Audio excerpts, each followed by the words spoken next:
Bismillahirrahmanirrahim. Assalamualaikum warahmatullahi wabarakatuh.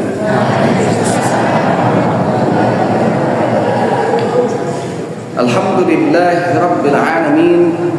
Alhamdulillahilladzi nawwara hadhihi ad-dunya bisyamsi wal qamar wa khalaqa minha zawjaha wa batha minhuma rijalan katsiran wa nisaa wattaqullaha alladzi tasaaluna bihi wal arham innallaha kana 'alaikum raqibah. Asyhadu an la ilaha illallah wa asyhadu anna Muhammadan 'abduhu wa rasuluhu sallallahu alaihi wasallam la nabiyya wa la rasula ba'da amma ba'du. Bapak-bapak, ibu-ibu, hadirin hadirat, mudah-mudahan kita yang senantiasa mendengarkan kajian agama, kita yang melangkahkan kaki dari rumah masing-masing pergi menuju rumah Allah yang sama-sama kita cintai ini dengan tujuan menuntut ilmu.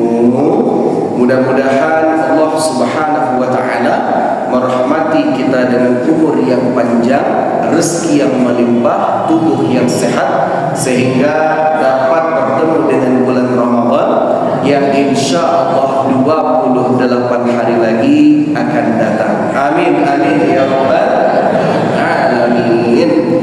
Baik Bapak Ibu sekalian yang dimuliakan oleh Allah, insya Allah pada kesempatan yang mulia kali ini, tapi sebelum memulai pengajian, aku pribadi mohon maaf Bapak Ibu, itu Ustaz Asyam Hafiz yang seharusnya duduk pengajian pada malam yang berbahagia, tapi beliau sedang kurang lapar badan.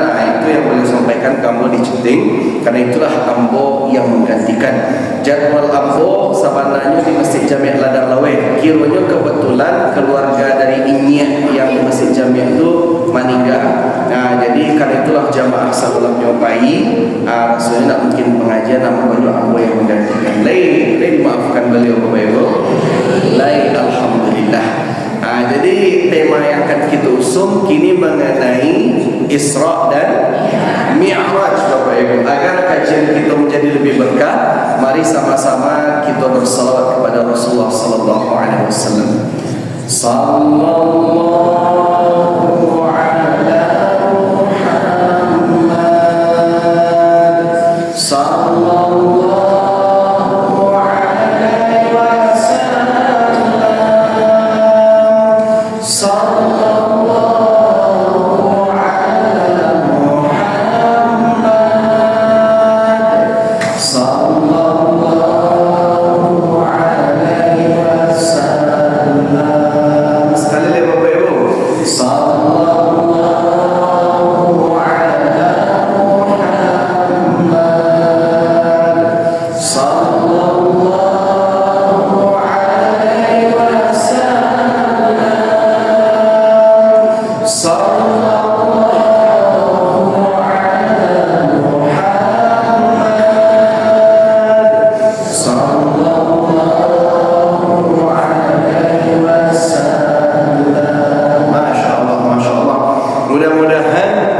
kita termasuk di antara orang-orang yang disebutkan oleh Rasulullah sallallahu alaihi wasallam. Apa kata beliau?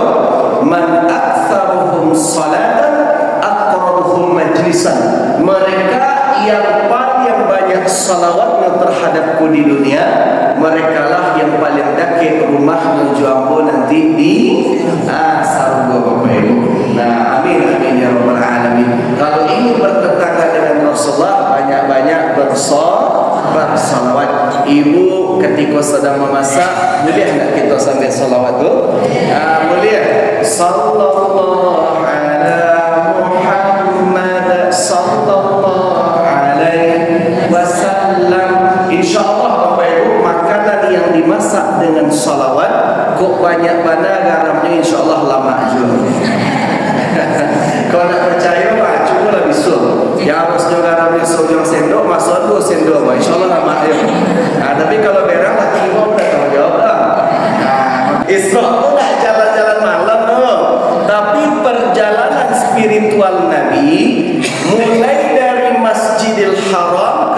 Masjidil Aqsa. Nah, sedangkan Mi'raj itu adalah perjalanan spiritual dari Masjid Aqsa naik ke Sidratul Muntaha untuk menjemput perintah melaksanakan salat tarawih. Bahkan Rasulullah diberangkatkan karena ketika itu ada motivasi besar Allah untuk memberangkatkan Rasulullah, yaitu karena tahun itu memang dikenal dengan tahun Amul Husni, yaitu tahun kesedihan. Siapa yang meninggal di sisi Rasulullah ketika itu? Sayyidah Khadijah sama paman Rasulullah Abu Talib. Bayangkan Bapak Ibu, beliau yang menjadi pelindung Rasulullah, beliau yang melindungi dakwah Rasulullah, orang kaya, orang berpengaruh yang disegani masyarakat Quraisy yang selalu ingin menyakiti Rasulullah tapi tidak berhasil karena dua peran penting tadi. Tapi ternyata dua peran penting itu pula yang diambil oleh Allah, sehingga yang terjadi Bapak Ibu, tidak ada pelindung Rasulullah bagi ancaman pemuka Quraisy ketika itu. Untuk menghibur Rasulullah, maka diajaklah Rasulullah jalan-jalan. Ibu pun mau dituju. Kalau ibu lagi sadih, kalau bini sedang sadih, ajak saya jalan-jalan ke pasar teh, bagian saya agak sampai sana hati. Betul tidak, Bu? Betul. Nah, makanya Bapak Ibu saya dimulai oleh Allah. Nah, kalau dipikirkan secara logika Bapak Ibu, Isra dan Mi'raj itu mungkin tak kira-kira itu? Mungkin atau tidak? Tidak mungkin dong. Andaikan ambo mengecek mereka Bapak Ibu, Bapak Ibu, ambo insya Allah nanti setelah salat Isya jam 8 kita kan selesai salat Isya. Ambo harus segera pergi ke Padang karena jam 9 ambo ada pengajian Isra dan Mi'raj misalkan di Masjid Nurul Iman Padang misalkan contoh. Misalkan ambo barangke dari siku jam 8, pengajian Isra Mi'raj harus di Sinan jam 9 Lain memungkinkan Rasul barangke dari siku jam 8 tiba di Sinan jam 9, mungkin atau tidak? Tidak apa? Mungkin jamaah ketika mengecek itu jamaah memang aja ngomong. Tapi dalam hatinya katanya, Ustaz ke tea gitu. Ustaz ke panduto, Ustaz tuh gitu. Baru mungkin dari Batu Plano ke Kota Padang saja Ustaz tuh gitu. Padahal satu tibu di Padang tuh kalau ke Masjid Nurul Iman yang di pusat Kota Padang Panjang jam 9 atau jam setengah 9 tiba dah mungkin lah jam 9. Pasti jamaah mengecek begitu. Ustaz ko gilo, Ustaz ko panduto, pasti jamaah mengecek begitu. Tapi andaikan kiranya ambo sakayo Raffi Ahmad kira-kira. Masya Allah. Tinggal buat telepon saya, misalnya kok helikopter. Assalamualaikum Mbak. Waalaikumsalam. Kirim helikopter ke Masjid Jami' Batu Plano coba. Hantar kamu ke Padang. Bisa tak dengan helikopter kecepatan tinggi tiba di Padang? Bisa.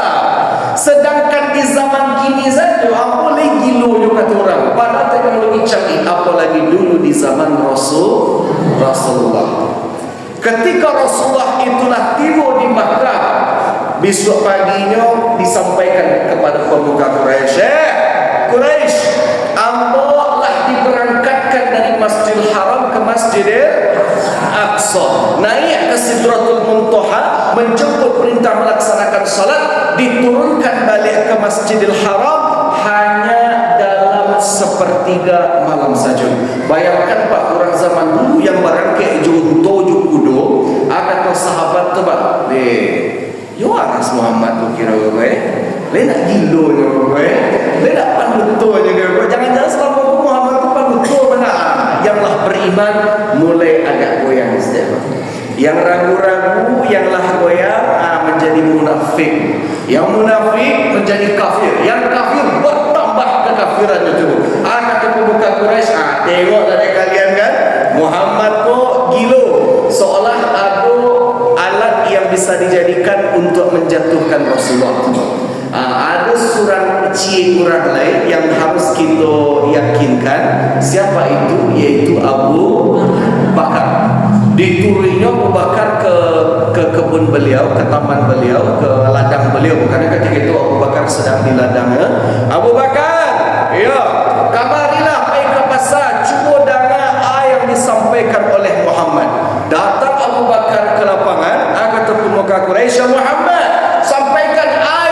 sampaikan kepada kami tadi, biar Abu Bakar bisa satu lawan danga balik. Setelah Rasulullah sampaikan, kata pemuka Quraisy, nah tengok Abu Bakar, kini Muhammad tu gila kan, ikolah yang kantum percaya kok, ikolah Rasulullah utusan Allah tu. Kata Abu Bakar, andaikan pun Muhammad mengatakan di balik bukit ko ada musuh yang siap menyerang kita, aku pasti akan percaya. Semenjak itulah Abu Bakar dijuluki As-Siddiq. Nah, karena itulah Bapak Ibu, apa sih pelajaran penting yang bisa kita ambil dari peristiwa Isra dan Mi'raj? Yang pertama, Isra dan Mi'raj mengajarkan kita untuk menguatkan akidah. Itu yang pertama. Apa arti akidah? Keyakinan, mempercayai dengan sepenuh hati kalau segala sesuatu itu pasti ada, walaupun tidak bisa dipikirkan secara logika. Contohnya, ibu percaya tidak adanya jin?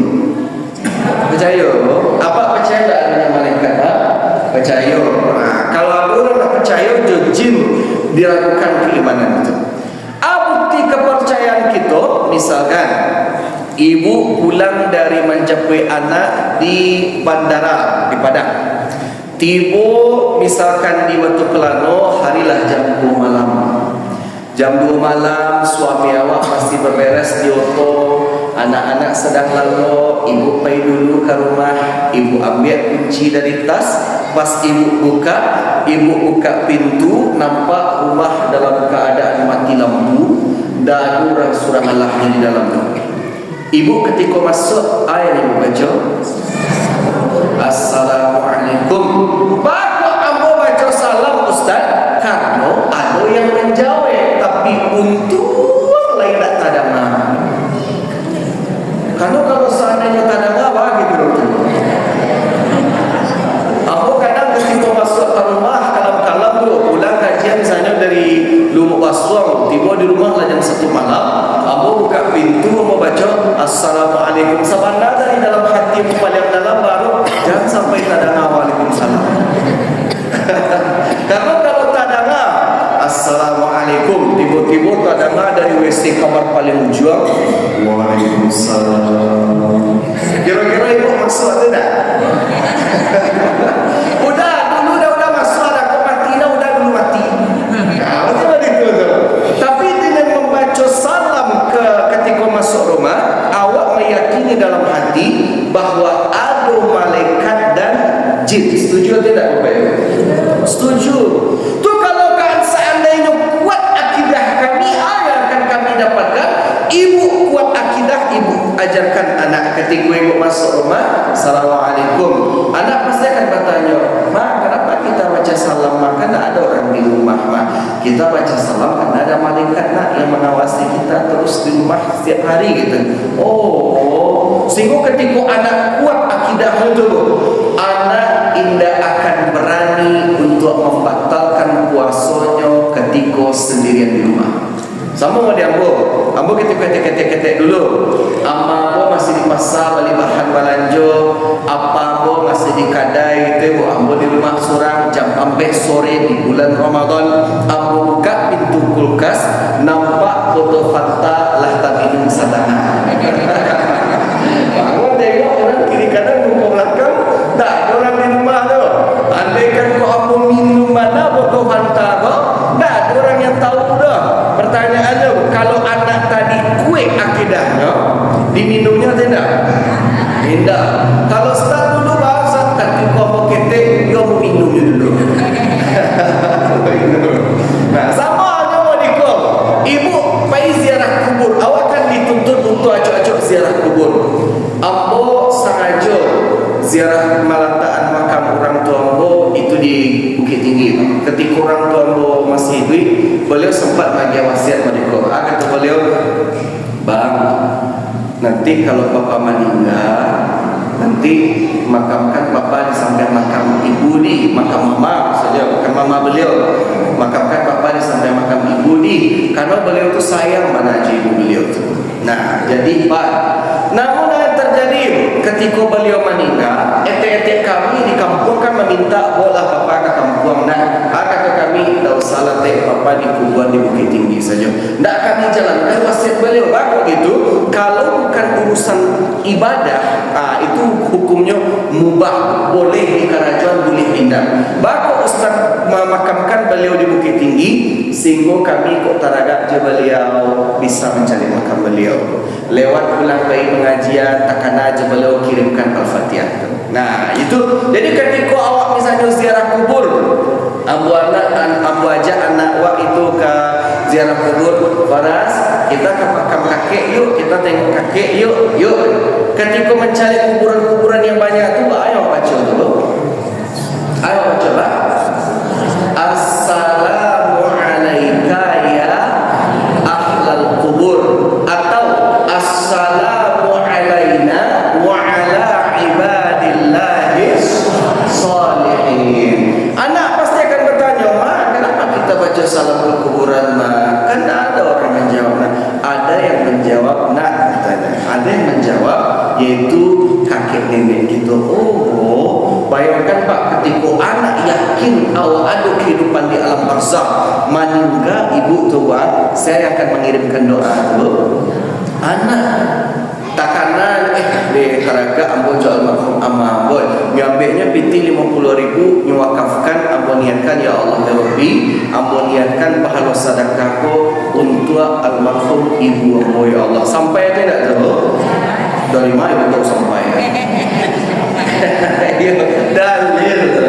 Bayangkan ketika anak tahu awak melanjutkan hidup di alam barzakh, anak akan mengirim sedekah untuk awak. Sanang hati awak sebagai rangkaian tidak tahu? Sanang.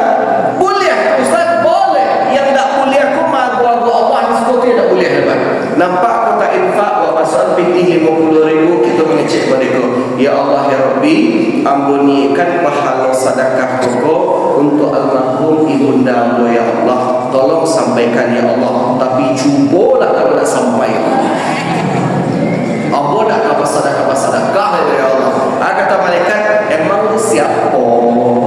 Ada itu tu. Jadi makanya sampai. Nah, ada dalilnya tu Ustaz? Ada.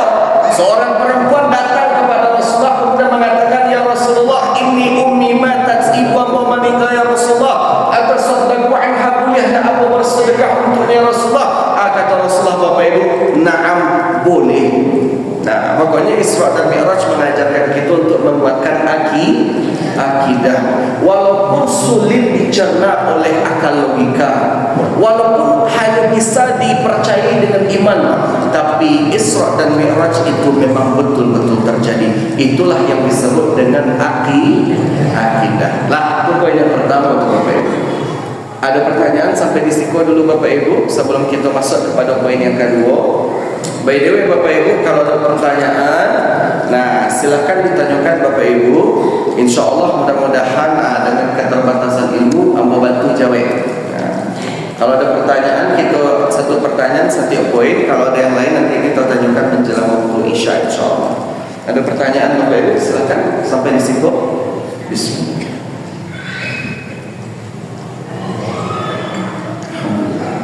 Lanjut. Yang kedua, hikmah Isra dan Mi'raj, perintah untuk memakmurkan masjid. Bakok masjid dari mana hubungannya Isra Mi'raj dengan masjid Ustaz? Rasulullah diberangkatkan dari Masjidil Haram ke Masjidil Aqsa. Bukan dari Masjidil Haram ke piramid, bukan dari Masjidil Haram ke Candi Borobudur, indah tu. Bukan dari Masjidil Haram ke Ngaresiano, indah tu. Tapi dari Masjidil Haram ke Masjidil Aqsa. Nah, kini timbul pertanyaan, Ustaz, kalau kami solat berjamaah di masjid, air akan kami dapatkan contoh yang anda salurkan Bapak Ibu, jo warga-warga kita di Bukit Tinggi, Agam, kadang Pekumbua, pada Panjang lah itu di Sumatera Barat tadi kan. Itu jamaah padusinya Masya Allah rami banget tu. Contoh saya tengok kini yang paling banyak jamaah laki-laki itu jamaah padusi. Jamaah padusi, bakok jamaah padusi paling banyak, karena yang paling banyak masuk neraka nanti ibu atau apa. Tapi insya Allah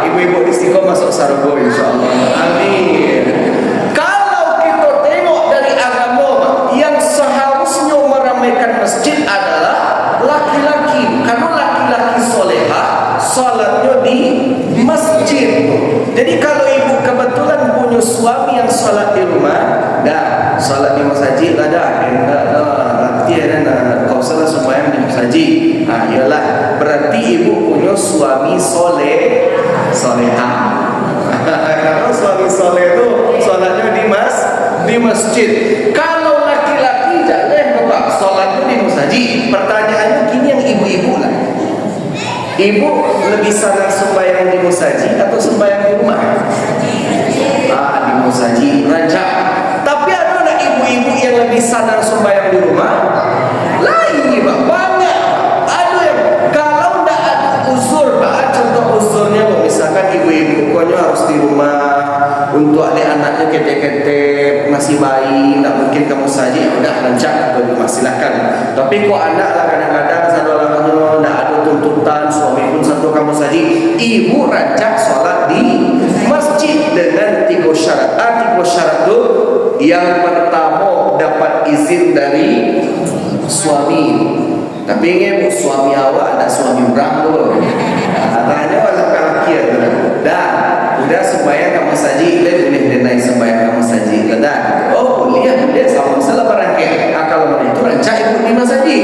Tapi kalau kata suami, dah usahlah di rumah selaja harto jawana. Saya selamat kanan. Kalau mana itu kata suami, rancak ibu di rumah saja. Rancak di rumah. Jadi kalau dapat izin dari suami, rancak di masjid. Yang kedua, ibu rancak sembahyang di masjid kalau perjalanan ke masjid aman. Contohnya, ibu ketika sembahyang baik ke masjid sembahyang maghrib tadi, ada ibu dikajar wow. Tak ada. Atau ada ibu di palak preman tu? Tak ada dulu. Negara kita pun negara yang aman. Ketika negara tadi aman, perempuan tak dapat diskriminasi sosial, rancak kita ke masjid. Yang ketiga, iko yang paling penting juga. Awak ke masjid terhindar dari fitnah. Contohnya Pak. Contoh, kalau awak sembahyang di masjid kita kok masjidnya masya Allah rancak, jamaahnya banyak, laki-laki berusia banyak. Tapi andaikan ibu tinggal di sudut nagari, di paling ujung surak, di paling ujung dorong, yo mana kampung paling ujung ada musola ketek di sana. Jamaah laki-lakinya kadang 3, kadang 2, kadang cik, kadang tak ada. Jamaah manusianya kadang 2, kadang cik, kadang tak ada. Dan apa aku masih karih juga pengen sembahyang di surau tu. Dan bestinya bertanya, aku ibu sembahyang mana sembahyang di surau. Pada jamaahnya kadang ibu jadi imam saya di situ. Rancaklah ibu sembahyang di rumah. Katanya, ambo ingin mengamalkan ayat Ustaz Ahmad Zaki sampaikan pas Isra Mi'raj. Ingin meramaikan masjid. Kira pada sabana, bakal aku semangat sembahyang di surau. Kira ni imamnya ganteng. Imam tu ganteng. Warna nama aku sepagi itu sembahyang di sini. Nah, kira-kira kalau baru sibuk imam di surau tu, fitnah tu tak tu? Fitnah. Kalau itu rancak ibu di rumah. Nah, kan itulah Bapak Ibu sekalian dimuliakan oleh Allah. Nah, Isra dan Mi'raj Pak mengajarkan kepada kita untuk meramaikan masjid. Kini aku tengok alhamdulillah kalau nak apa-apanya banyak-banyak. Ada tu anak kakak. Oh iya. Aku pribadi bu sana aku ketika mau saji kondisi jo yang muda-muda. Pak itu karena biasanya Pak biasanya itu jamaah ambo koko orang-orang yang lah mulai dipantau jadi ditandui jo malaikat maut biasa. Nah iya ya mulai ditandui ya rasa-rasa camat-camat segitu ya. Mohon maaf kalau ada bapak camat tapi tidak ada deh Pak. Nah yang camat-camat saya di Siko gitu Pak itu biasanya begitu. Tapi ketika misalkan ada momentum di mana generasi muda Islam pun duduk mendengar pengajian, nah itu sana Bapak itu karena mereka lah yang akan melanjutkan tongkat estafet kegiatan masjid itu. Nah makanya Bapak Ibu ramaikan masjid yang muda-muda pun mau ditunjuk lapeh KKN jangan biko dah sembahyang kamu saja lagi tetap lanjutkan kebiasaan kita selama KKN di negara orang. Pulang kita ke kampung kita ke daerah tapi kita tinggal tetap ramaikan masjid. Tapi yang paling penting luruskan niat.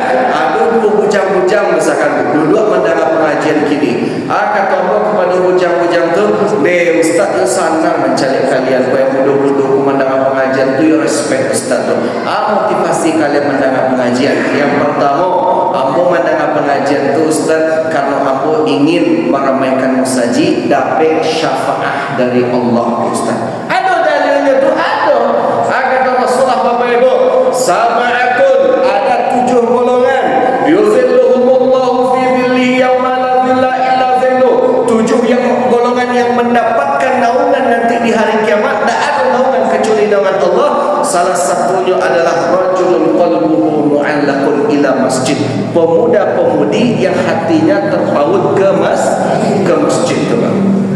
Wah, mantap, kata aku ke pemuda yang pertama. Kalau yang kedua, pemuda yang kedua, atau kalian supaya kamu saji, yo soalnya calon mintu aku datang ke kamu saji. Hati-hati lah. Kalau tujuannya untuk mencari nama, ikhlas tidak tu Pak? Tidak.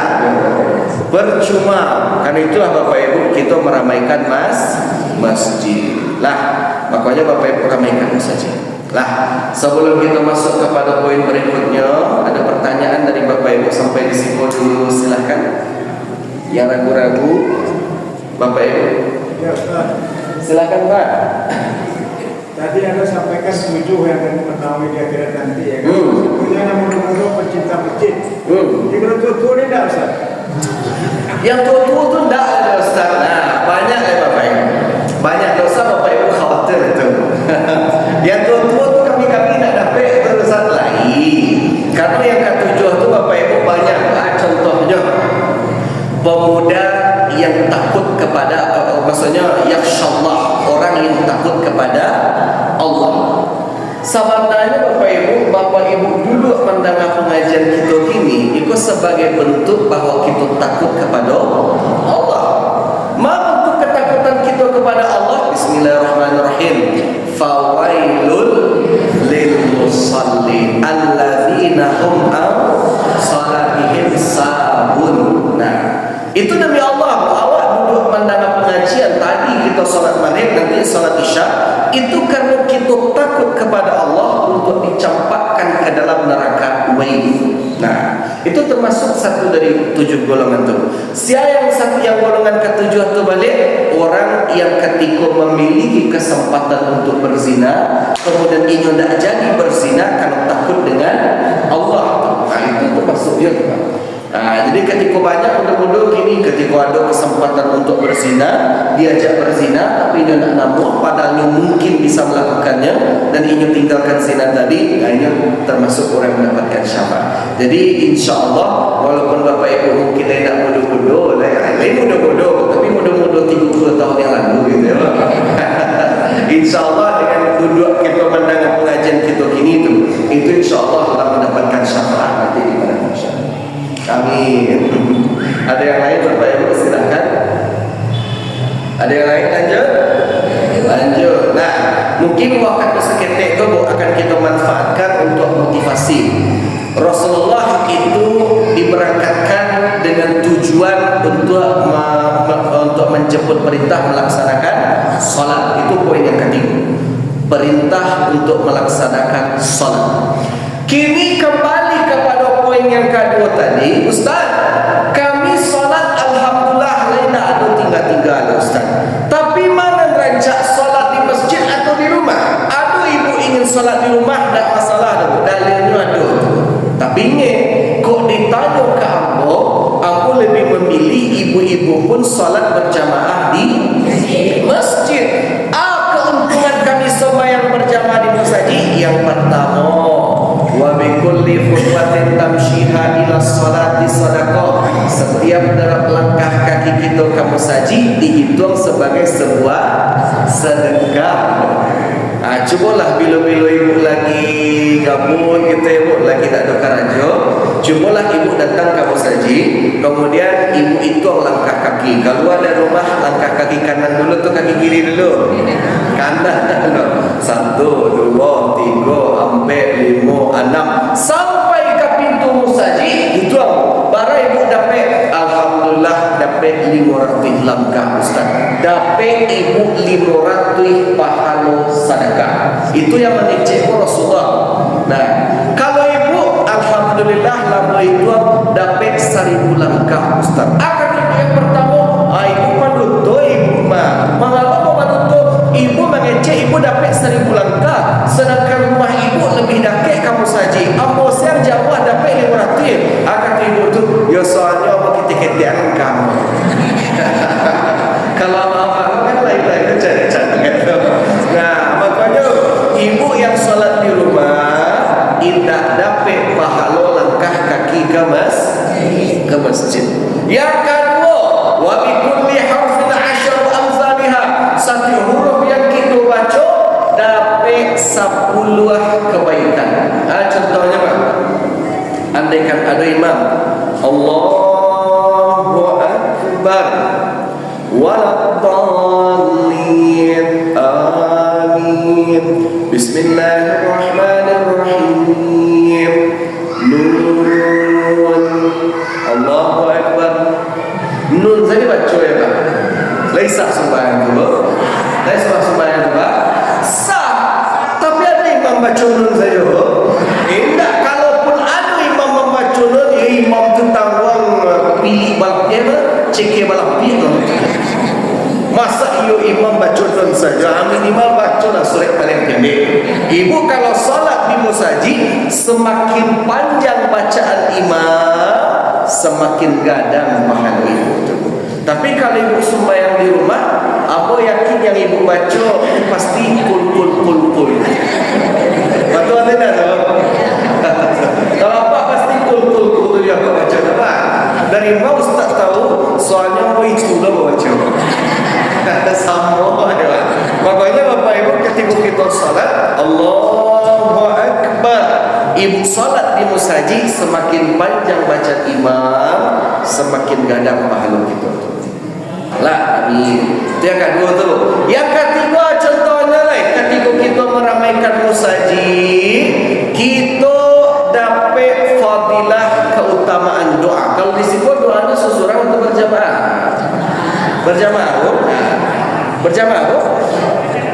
Oh, kadang-kadang berjamaah, kadang-kadang surah. Ustaz, boleh tak kami berdoa surah-surah? Boleh. Boleh tak kami berjamaah? Boleh. Ma yang paling rancak, dua-duanya rancak. Tapi kadang kelebihan doa berjamaah apa? Ketika kita doa surah-surah, ya Allah, lapangkan rezeki hamba ya Allah, sulit doa itu terkabulkan. Bahkan itu bisa jadi karena kita meninggalkan salat. Kata Rasulullah, orang yang meninggalkan salat la yarfa'u du'a ila rabbih, tidak sampai doa kepada Tuhan. Atau kita masih mengkonsumsi makanan minuman yang haram. Kata Rasulullah, yamuddu yadayhi ila sama, ia mengangkat kedua tangannya ke arah langit kemudian berdoa, ya Rabb, ya Rabb, ya Rabb. Tapi kata Rasulullah, bagaimana mungkin Allah mau mengijabah doanya sementara mat'amuhu haram, makanan yang masuk ke kerongkongannya itu adalah makanan yang haram. Masyrabuhu haram, minuman yang mengalir ke dalam kerongkongannya adalah minuman yang haram. Tapi kok halal lah. Ya, nasi wallah tu urus halal. Malbasu haram, pakaian yang kenakan di Bali jupiti haram tu. Bagaimana mungkin Allah mau mengijabah doa sementara dari atas sampai ke bawah aku yang haram-haram saya Bapak. Nah, tapi dengan berdoa berjamaah bisa jadi didoakan oleh imam, diaminkan oleh makmum-makmum yang soleh, doa kita makmum. Nah, itu Pak. Makanya Pak, kalau boleh jujur, kadang doa kita itu datang tu kadang tak dari lisan kita Pak. Makbulnya doa tu kadang tak dari lisan, tapi dari lisan orang lain bisa itu. Makanya Pak, ketika mau kuliah di Mesir dulu, Bapak Ibu, hal yang aku salutkan sama pengemis di Mesir Pak. Itu ketika misalnya inyo meminta kamu, ya walad ana ma'akal tashhaga min zaman law ma'akat tu'am syuaya wallahi jazakallah khair. Ketika antum ada makanan, katanya nak abul makan dari kepatang di sana berbagi rasa kisah ketik. Kamu cek apa model? PT ambo misalnya Pak tinggal 1 koin 1 pound. 1 pound koin itu setara seperti 1.500 rupiah. De wallahi ana andi bas Syekh katanya ambonya ada 1.500 rupiah Hussein Syekh. Mafish muskilah ya wala jazakallahu khairan. Tidak ada masalah enggak. Terima kasih banyak. Di doanya tuh Pak, Rabbuna ma'ak, mudah-mudahan Allah menyertai engkau. Rabbuna yahfaz, mudah-mudahan Allah menjaga keluarga engkau. Rabbuna yarzuq, mudah-mudahan Allah melapangkan rezeki engkau. Pokoknya didoakan banyak-banyak tuh. Yang tugas kita cie saja Pak tuh. Amin, amin, amin, amin. Awal itu tu Pak. Beda aja pengemis Indonesia. Ketika aku misalnya lagi di perempatan di lampu merah, ada yang ngetok jendela utama. Tu model mereka itu. Aku tengok deh, nado piti apa tu? Kecuali piti koin 1.000. Tahu ibu piti koin 1.000 tu? Piti koin ketek 1.000 tu, atau piti karate 1.000 misalkan. Deh, ada piti cuma 1.000 yang ada aja. Nah, aku turunkan jendela, awalnya piti 1.000 kok. Dari bukunya memelas tu nampak 1.000 tu, muka masam boleh menyasamkan ni. Habis tu paling nyuk tendang kalau untuk. Ayo pengemis Indonesia, kalau pengemis Mesir itu luar biasa. Makanya tak Bapak Ibu. Nah, jadi hikmah kita Isra dan Mi'raj ko laksanakan salat. Bayangkan dari 50 kali dalam sehari yang seharusnya salat, tapi negosiasi akhirnya sampai 5 kali. Andaikan 50 kali bu salat dalam sehari, baru scroll TikTok sebentar berdua, langsung azan. Baru memasak masuk santan baru langsung azan. Nonton sebentar langsung azan. Bayangkan bunda akan ada waktu untuk salat 50 kali itu. Tapi akhirnya karena negosiasi panjang dengan Allah, tak sanggup umat untuk salat 50 kali. Dari 50 diturunkan sampai akhirnya menjadi 5. Awak salat tu 6 kali wajib. Iya tu Ustaz, iya. Yang mana yang 6 tu Kak? Subuh, zuhur, asar, maghrib, isya. Siapa berapa? Apa bu? Salat tahajud sunnah wajib hanya bagi Rasulullah. Salat apa? Salat witir sunnah. Salat Jumat ganti salat zuhur. Salat yang kanan yang wajib Bapak Ibu. Salat jenazah. Bedanya kalau yang 5 waktu itu fardu ain, satu awal wajib sembahyang. Tapi kalau fardu kifayah, ada sekumpulan orang yang salat lapeh dosa bagi yang lain yang tidak salat. Makanya untuk Bapak Ibu, ya, karena itulah hikmah di balik Isra dan Mi'raj ada 3 Bapak Ibu. Yang pertama, momentum bagi kita untuk menguatkan akidah. Walaupun mungkin Isra dan Mi'raj sulit dipikirkan secara logika, tapi itu adalah fakta sejarah yang 100% harus kita imani. Itu yang pertama tuh. Yang kedua, Isra dan Mi'raj mengajarkan kita untuk meramaikan masjid tuh. Nah, panduan masjid. Mudah-mudahan Bapak Ibu kita yang meramaikan masjid, Allah lindungi negari kita dari bala, bencana dan mara bahaya. Amin amin ya rabbal alamin. Yang ketiga, Isra dan Mi'raj mengajarkan kita untuk melaksanakan salat. Jangan sampai tidak salat Bapak Ibu. Karena kesungguhan kecintaan Rasulullah dalam negosiasi demi kita sebagai umatnya agar tak diberikan beban untuk salat 50 kali dalam sehari itu. Alhamdulillah negosiasi panjang tadi berbuah manis. Kita salat hanya 5 kali dalam sehari. 5 kali salat tu kalau kita sembahyang seorang paling 5 sampai 10 minit. Salat berjamaah 5 balik minit. Jangan sampai hanya gara-gara waktu sakit tadi kita melalaikan salat. Lah, salah saya Bapak Ibu. Ada pertanyaan dari Bapak Ibu. sampai di situ dulu silakan sebelum kita sholat isya. Ada pertanyaan? Tidak ada? Tidak ada? Baik, kalau tidak ada pertanyaan Bapak Ibu, mungkin hanya itu saja bisa saya sampaikan. Tak kurang tak lebih mohon maaf.